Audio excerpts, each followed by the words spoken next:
you're actually tying into the fiction. And again, those are the money that you would spend doing that. You can just play the game straight normal, and you can easily get the amount of what we call standing points to get those blessings or to get those items that you normally couldn't. So you don't have to spend the money. And I'm not saying it's like playing Farmville where, oh, well, you can either, play for 2 days or pay, wait for 2 days for this stupid crop to grow, or pay $5 right now. It's not like that at all. Our standing points are gained from you interacting with the world. Again, like if you interact with the world, you're doing us a favor. A player who just stands still and just sits there all day long does not do us a favor at all for our live storytelling and for keeping the gears of the world moving. If you're out there, you're buying and you're selling items to merchants, you're crafting, you're cutting down trees, you're killing monsters, you're killing players, you're running around thieving at night, you're doing stuff to the game world that actually matters and will have an effect. Like nothing you do, it's all based off the chaos theory. Like every single person doing all these things is going to make the world go into a way that not even us, the developers, know where it's going to go. So it literally is going to be a matter of our GMs watching the servers, watching the global stats, how things are happening, and we're all just kind of like shifting things around and adjusting stuff all together. And that's really the focus, and we can't do that in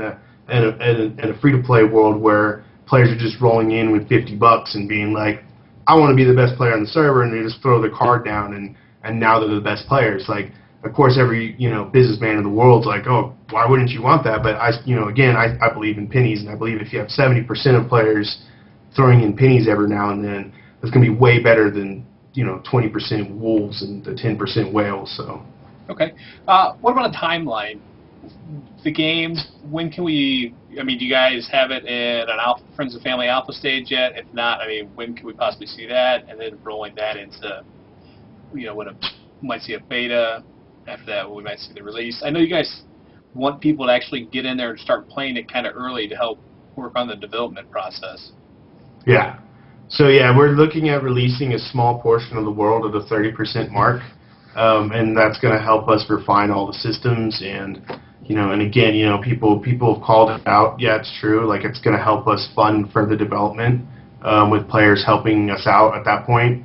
It's just the nature of the business, but it's not anything like not even like, I wouldn't even say it's a, because beta is like such a weird term these days. It's been like so dragged through the mud lately. So it's just a game 30% done.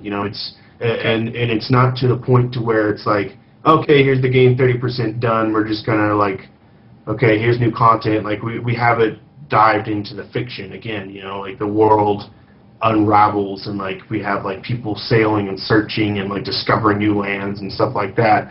And at that 30% mark, the live storytelling will start, and we're going to change the world. So players that come in there, the 30% mark, are going to watch the world radically change through live storytelling as well as development continues. So we're looking at that hopefully in winter next year, or possibly the spring following. So we don't have that long of a timeline before we get there. And after that 30% mark, it's mostly just a matter of content, and that's it. So it's not heavy programming and features missing. All right. Well, we got one last question, and this one comes from a reviewer. We've talked about the voice acting. They want to know, is it going to be fully voiced, or are we going to have quest text? Fully voiced. I cannot stand quest text. I think it's one of the. It's sad for me. It's sad to see that, because the budgets that most of these past MMOs have had, and they get ridiculously large budgets, and then you see these RPGs that have more text. They're not voice acted. They're voice acted with it. They have more text, but they're smaller. And I don't know. It's just, to me, it's like there's no excuse. You can say language restrictions and blah blah blah, but at the same time, you're going to have text on the screen too for subtitles. So that doesn't mean you have to voice act in every single language on the planet.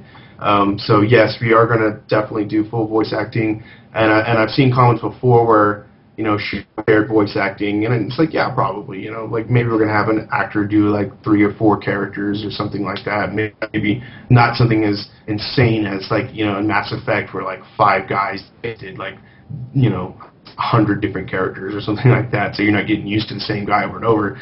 But at the end of the day, there's different tiers. There's the pre-baked voice acting that goes on the players. Whenever we get a quest ready and we distribute it, and that quest is there. But then we're going to have voice actors that actually are doing the live storytelling, which is something completely different, which is going to be something really interesting on how that works, because it's going to be a guy running around playing the game with the mouse and keyboard with a professional microphone in his face.